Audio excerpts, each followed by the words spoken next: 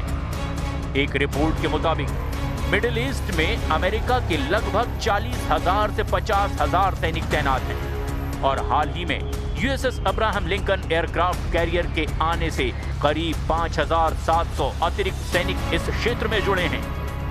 उस हिसाब से पश्चिम एशिया में 60,000 के करीब अमेरिकी सैनिक मौजूद हैं जो पूरी तरह से ईरानी सेना के निशाने पर आ चुके हैं। कतर में 10,000, कुवैत में 13,500, इराक में 2,500, यूएई में लगभग 5,000, सऊदी अरब में 3,000 के करीब, जॉर्डन में 3,000, सीरिया में 900 अमेरिकी सैनिक ईरानी सेना के निशाने पर हैं और इन्हीं सैनिकों की कब्रें खामनेई ने अब तेहरान के पास कब्रिस्तान में खुदवा दी हैं।